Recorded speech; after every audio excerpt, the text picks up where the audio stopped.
Yeesh.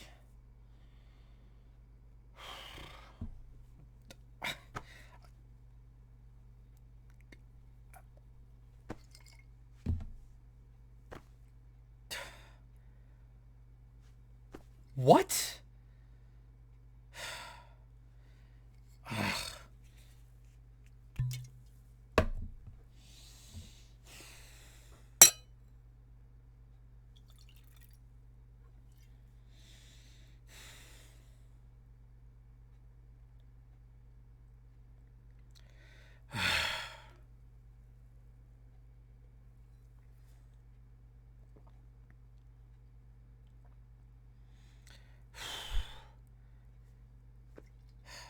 Seriously. Seriously.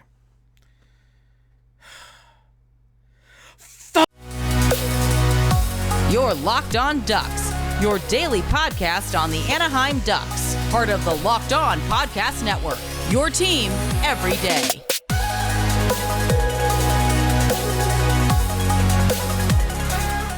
Welcome to Locked On Anaheim Ducks, part of the Locked On Podcast Network. I'm your soon-to-be maybe drunk host, JD Hernandez. Oh boy, I've covered a lot of teams. This team is bad. This team is really bad. Let's get through the whole intro really quick. Just a reminder, thanks for making this your first listen of the day. This podcast is free and available across all platforms, including Apple, Google, Amazon, YouTube, blah, blah, blah. You can follow me on StimpyJD. Look, I'm not going to mince words here. These last two games have been awful if you're a Ducks fan. If you're a fan of Team Tank, yeah, it's great. There's a way to lose, and there's a way to get embarrassed. The Ducks have managed to not only lose, but be blown out and completely embarrassed the last couple of games. And you know what?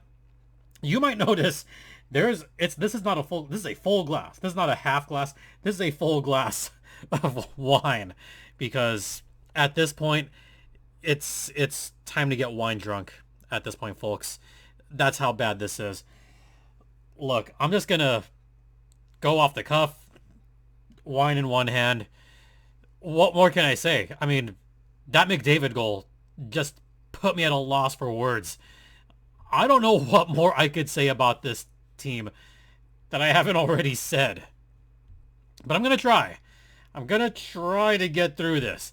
Let's start with the fact that the Ducks allowed 40-plus shots. Again, this is now the 23rd time in 42 games. So more than half the games. More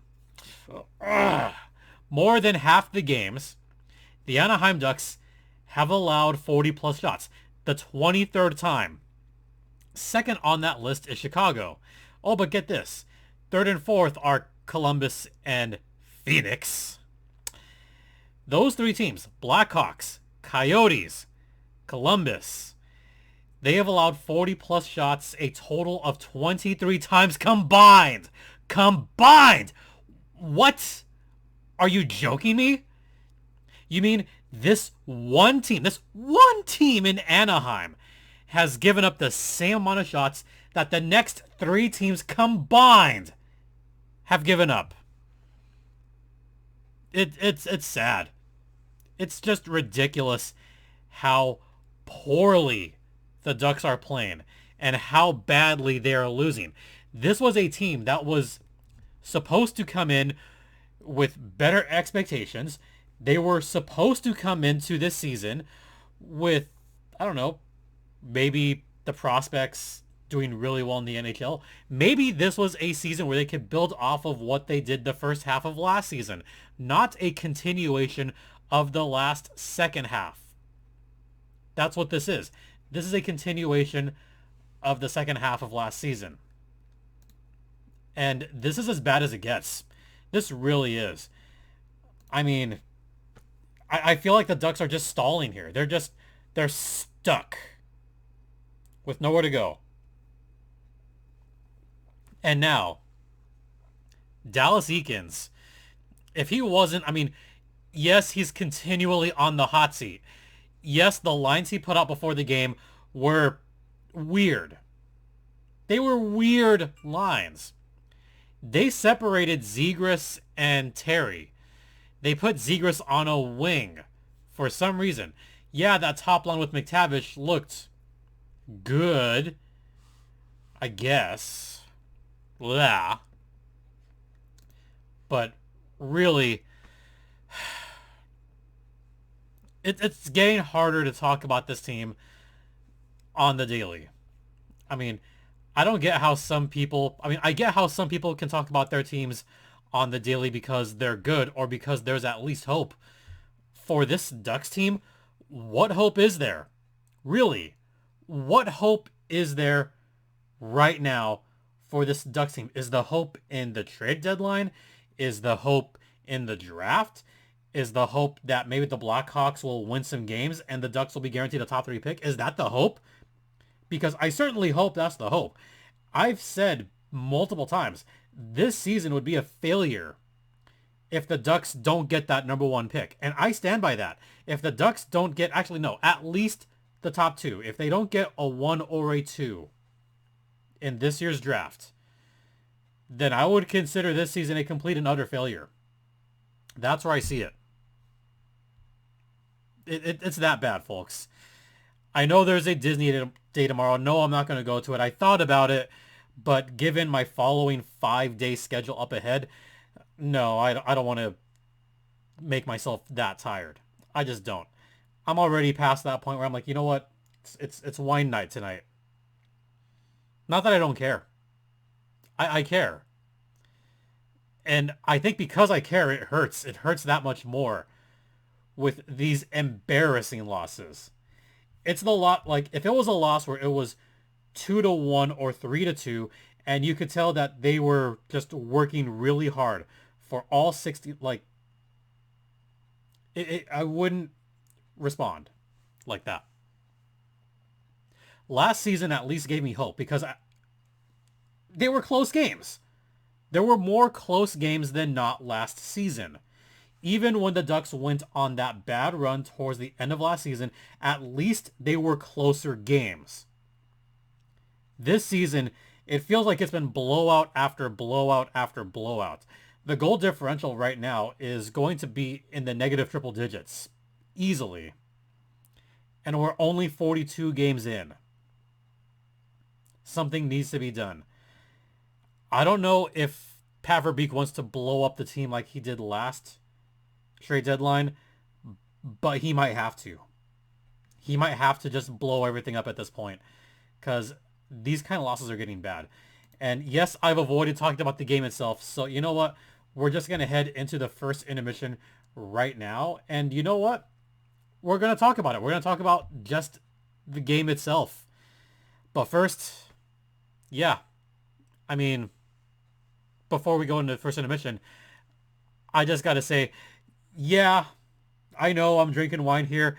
Yeah, I know it's kind of not allowed, but you know what? I don't know what else to do at this point. These losses are bad. All right, I'm going to talk about the game. We'll get to that on the other side.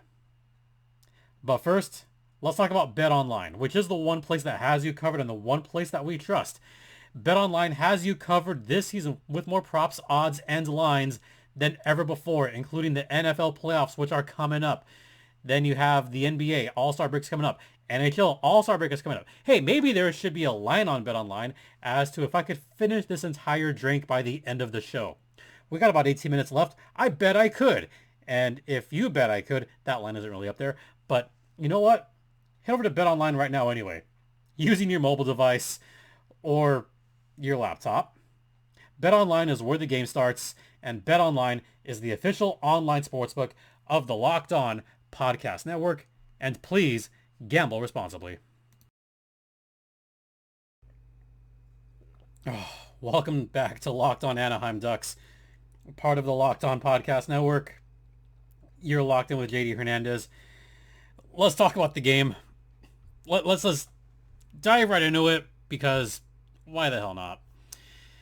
It started off bad. It ended bad. I mean, where do I begin? The first period, Edmonton just completely took over the game in the first few minutes. I mean, that Connor McDavid no-look pass to Dylan Holloway. Holloway was right in front of the net. Jeez. Come on now. And then Ryan Nugent-Hopkins, because of course he would score. I mean, yeah, Sam Carrick got a nice goal. Nice feed for Max Comtois. Carrick also kind of out in front of the net. Okay, that was cool. But let's talk about Edmonton's third goal. That Connor McDavid spin cycle goal. That was embarrassing for Trevor Zegras. Poor kid. I mean, Connor McDavid pretty much said, you can take your lacrosse and shove it. That's pretty much what McDavid said. Because McDavid took Zegras to school on that one. Now, I can't exactly show like moving highlights, but I'll just describe it to you. McDavid had Zegras right on his back. McDavid is kind of streaking towards the corner. He stops, spins around, leaves Z right in his tracks, goes towards the slot, and scores a backhanded goal just over Gibby's shoulder. What? Ugh. That was a ridiculous goal, folks. That was one of the goals of the year. I wouldn't say it's the goal of the year, but it's up there. That's definitely one of those that you're going to see on the highlight reels over and over and over and over again. I mean, those are the kind of goals that will lead anybody to the wine bottle. And I don't blame them. That's embarrassing. The defense was bad. The fact that McDavid just kind of waltzed his way, I mean, that was pure McJesus magic right there. Oh, and then Klim Kostin. Kostin had not one, but 2 goals in this game. Klim Kostin.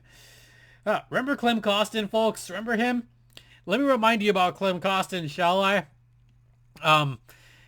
Yeah, he played in St. Louis for a few years.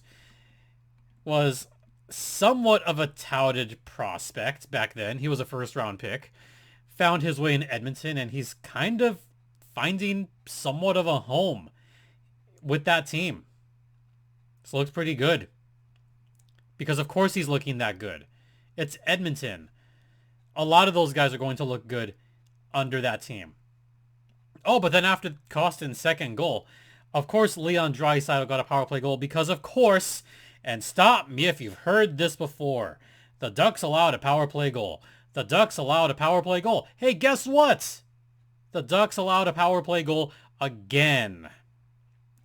That PK needs some work.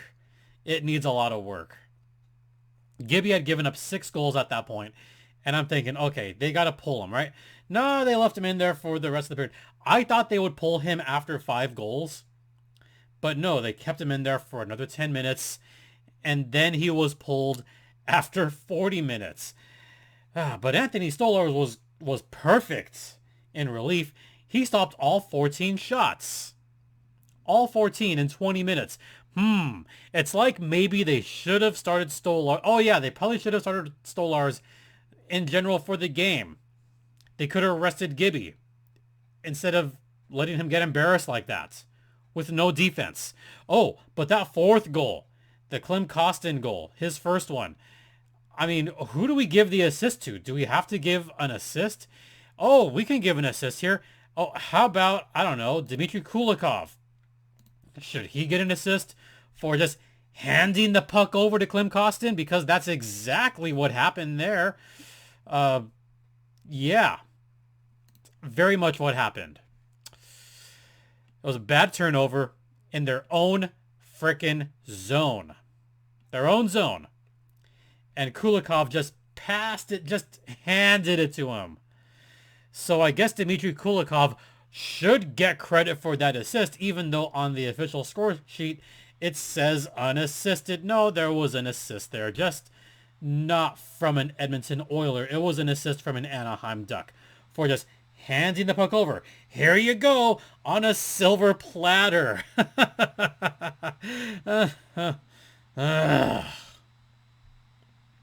I mean, at least we had a Benoit smash on this game in the third period. That was cool. That was his first of the season. I'm used to seeing Benoit smash for the San Diego Gulls. Not so much for Anaheim, but at least I've seen a Benoit smash before. He's got a hard shot, folks. And he finally got rewarded for it. Hallelujah. Congrats, Benoit, on your first of the season. Well deserved. Well deserved. In fact, two former Gulls stalwarts got the goals tonight. Sam Carrick and Benoit. Why am I not drinking the maple drink today? I should be drinking the maple drink. I should. But no, it's a wine night. I'll have... Okay, the next game that Sam Carrick scores a goal, when I recap, I'll bust out the maple water. But, jeez Louise. 6-2. Just embarrassing. The last two games, the Ducks have been outscored 13-3. They've been outshot 95-52. Yes, in the last two games, 95-52. They've been outshot the last two games. On the PK, they have allowed 2 goals in 5 tries, which means their penalty kill has actually gotten worse. It's gotten worse, if you can believe it. 42 games. They probably given up like 70 bajillion goals. I know that's not exactly how much they've given up, but it feels like it, right? It feels like they've given up just like 200 goals. No. At least they're still not the worst in PK. Thank you, Seattle, and especially thank you, Vancouver. Yay. 2 teams that are worse than the Ducks on the PK. Hallelujah? Question mark? I guess. And that's not the worst part. The losses are embarrassing, but that's still not the worst part. You want to know what the worst part is? Well, you know what? I'll tell you after this second intermission. Yeah, stay locked in.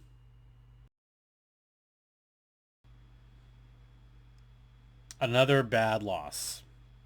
Welcome back to Locked On Anaheim Ducks. It's part of TLOPN or Tlopin. You're locked in with JD Hernandez. I have not drank a whole lot, so you know what? You're going to see a lot of that in this segment. My apologies, folks, but when you get outscored like that, when you have a negative goal differential of, you ready for this? Negative. It's negative. Minus 77. That is the goal differential in 42 games. Minus 77. The next worst is the Blackhawks at minus 58. And hey, you know what?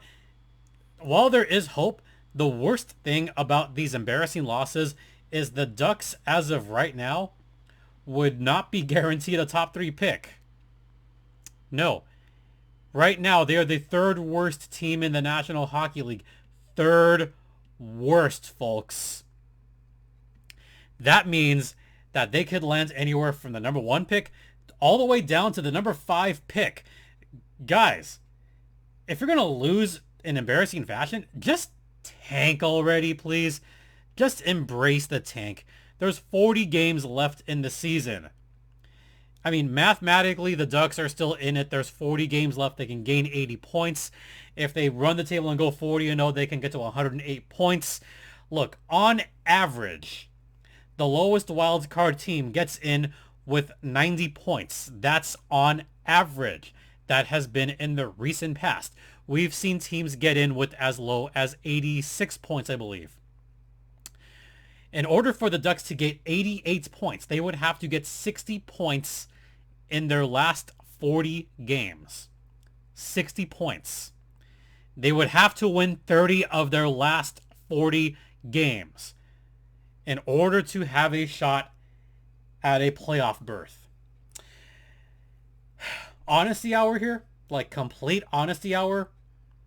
Not even some of the best teams in NHL history can win 30 games out of 40.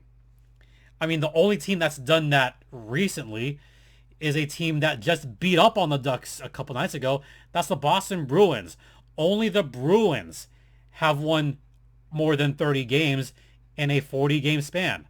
That's it. That's the list this season. So unless the Ducks turn into the Boston Bruins, they're not making the playoffs. So they may as well just tank right now. I mean, hey, but there is some slight good news. You want to hear the slight good news? Chicago has won their last 2 games. The Blackhawks are on a winning streak. So Ducks fans, if you want any hope for an Adam Fantilli or a Connor Bedard, it's time to really, really embrace the tank and root for the Chicago Blackhawks, root for the Columbus Blue Jackets. Heck, I might even do that just as a lark, just for the sake of doing it. Maybe I'll just at some point put on a Columbus Blue Jackets jersey in lieu of a Ducks jersey. I mean, I have that Ducks jersey right there. I like that jersey a lot. It's great. But, oh man, it's just hard. It's hard to watch this right now. The Ducks are a bad team right now, but they should not be this bad. I in no way thought that they would have a negative 77 goal differential in 42 games. I honestly did not see this coming. I don't think a lot of Ducks fans saw this coming. I don't even think the Ducks brass, I don't think the Ducks themselves saw this coming at all. Remember the good old days when Edmonton would come into the pond, and even though Edmonton on paper would be the better team, the Ducks would still beat them at home? Remember that? I mean, I could even think back to maybe even 3 years ago. Even 3 years ago, when Dallas Eakins first took over. Edmonton just didn't waltz in here. No, there was, yeah, the Ducks beat them that season. That was fun. That was a lot of fun. It was great seeing Connor McDavid get embarrassed in that fashion. It was even more fun, if you remember this game from a couple years back. Remember when Connor McDavid took a penalty? I believe it was in overtime. McDavid took a late penalty and Ducks won it in overtime. Remember? Those were the days. And now, losing 6-2. Seeing McDavid just take over. What's also embarrassing is the amount of visiting fans that have been coming to the games recently. There was maybe 60, 65%. I think a buddy of mine that was there exaggerated when he said it was 90% Bruins fans. I mean, maybe there was 90% Bruins fans there, but there was definitely more than 50% of the fans there were cheering for the Boston Bruins on Sunday. This game, it sounded like it was almost all Edmonton fans at the pond. What the heck? This could become a thing now. I mean, what's going to happen on Friday? What? Is the Jesper Bratt fan pack going to come in to the pond and take over? Is the Bratt pack, for whatever they're worth, which is nothing, is the Bratt pack going to come in and just take over at the pond? Could that happen? Yeah, probably. I mean, do the Devils have a lot of fans right now? Maybe. I mean, they're pretty good this season. And then the Ducks have that long 6-game roadie after this game on Friday. At Pittsburgh. At Philly. At Columbus.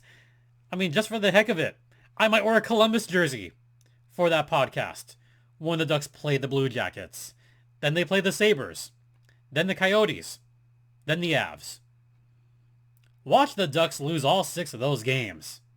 Watch that happen. Because of course it would.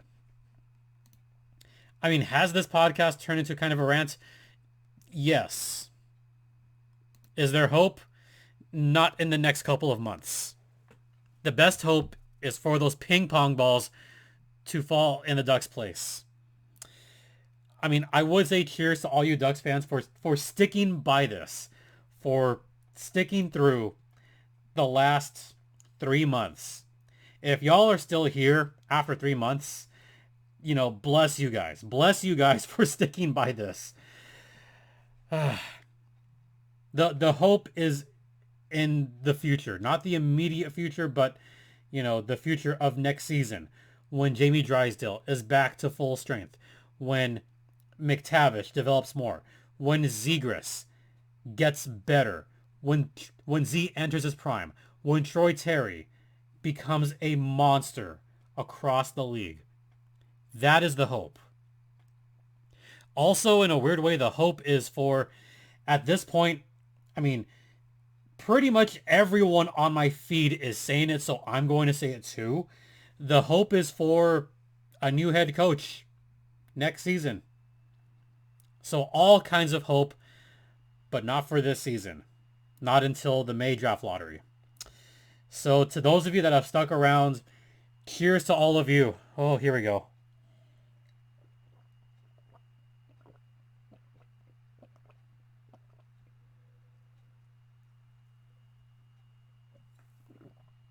I'm going to feel it tomorrow morning.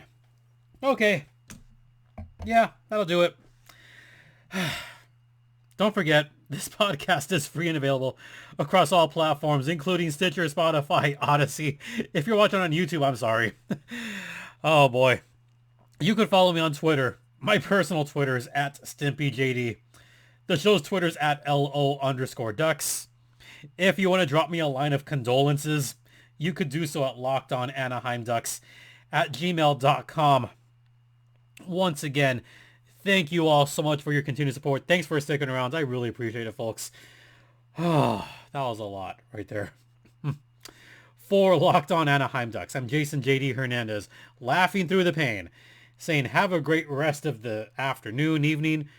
Please, please be kind to each other. Be kind to all the Ducks fans out there. Be safe out there. And Ducks fly together.